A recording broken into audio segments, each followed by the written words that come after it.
Yeah! Let's go, baby. Let's fucking go, baby. Let's go, baby. We want it. Let's go. Let's go. Well, first off, welcome back to the AJ Plays channel. Back to another Sim League update because these guys have been pestering me about it. It's been literally 2 months since I posted a Sim League video. Anyways, right back to it. So, 2030. After that, pretty much the Penguins fell short once again.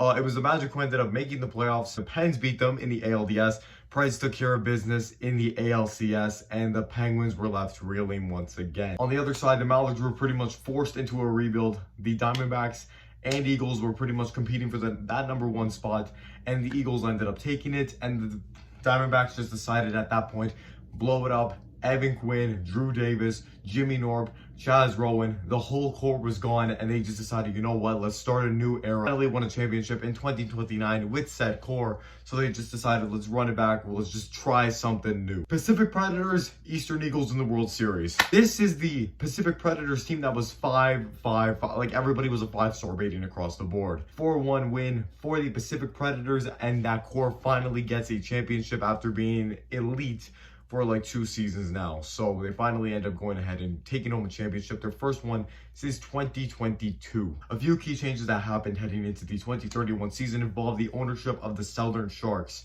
After, once again, the owner, Andrew, proved to not just really be competent enough, he made a few more bad trades.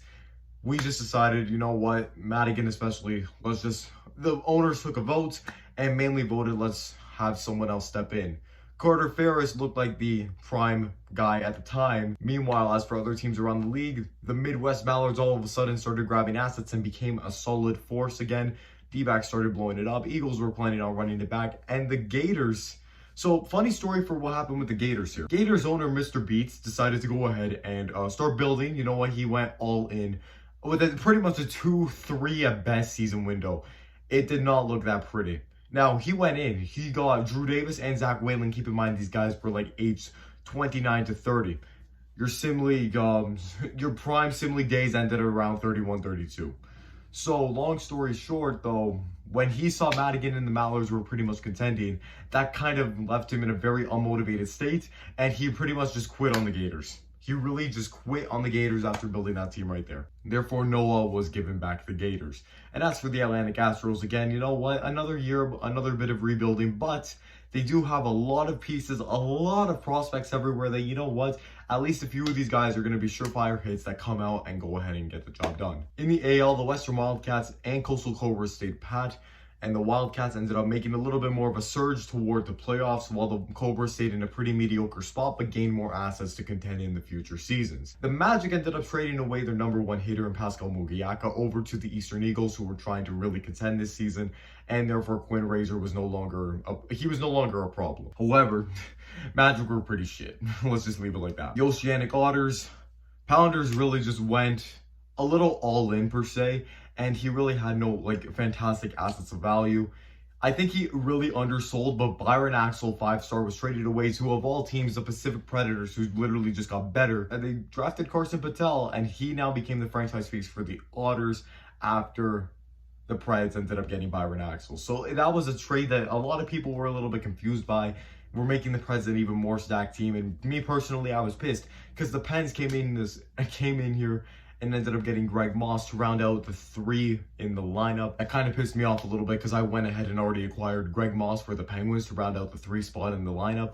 So I was pretty much running Jake Sanchez on the mound, and then Cody Silver, Ivan Castillo, and Greg Moss at the plate. At the end of the season, long story short, the Oceanic Otters were not very good. Same with the Southern Sharks, both teams were not good whatsoever. Astros and Diamondbacks, both are teams, honestly, even the Cobras, all 3 of those teams did not have great 2031 seasons, but they had a lot of assets, a lot of good guys that, you know, could possibly develop. Few of them will hit for sure, and they'll be contending in the years to come. The Magic, meanwhile, were pretty much straight tanking to the bottom. They were trying out so many different guys. Jason Chadwick and Jordan Curdy at the age of like 29 and 30 finally got themselves another shot, and they blew it with the Magic. Meanwhile, Aiden Elstein became a 5-star hitter. They were running, by the end of the season, a 5-star hitter and 2.5s. And as for other teams, the rest of the teams all made the playoffs. Wildcats stormed back. They ended up taking the 3 seed. Pacific Predators ended up finishing with the 2 seed. And the Polar Penguins ended up pushing all the way to get the 1 seed after having a 16-2 regular season.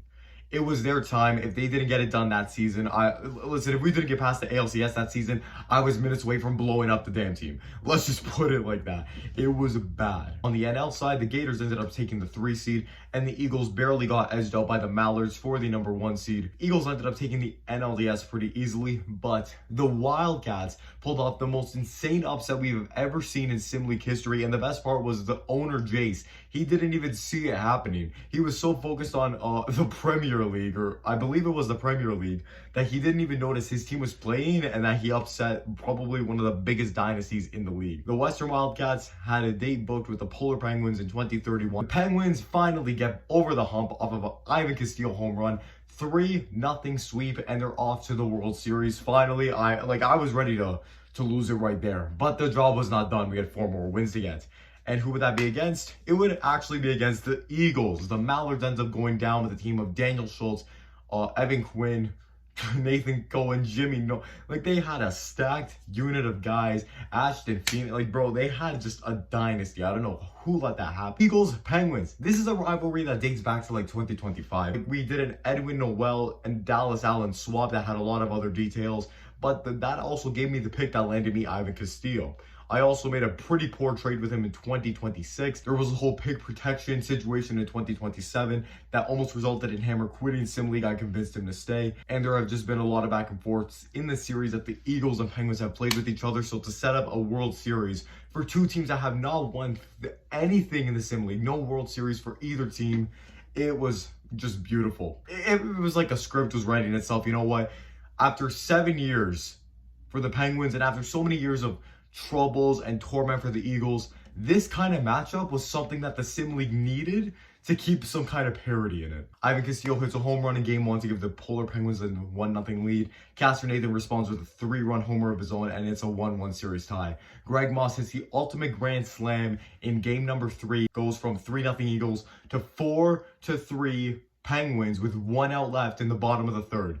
2-1 Penguins series. Immediate response in Game 4 from the Eagles as they just tie up the series at 2. In Game 5, Greg Moss hit another grand slam to help the Polar Penguins win and push them within 1 win of a World Series title. And then it went, I believe, 5, maybe 6 innings. I'm not too sure what it exactly was in Game number 6. But Castillo ends up singling in the top of the 6th. He hits a single to left, drives in a run, and it's 3-2.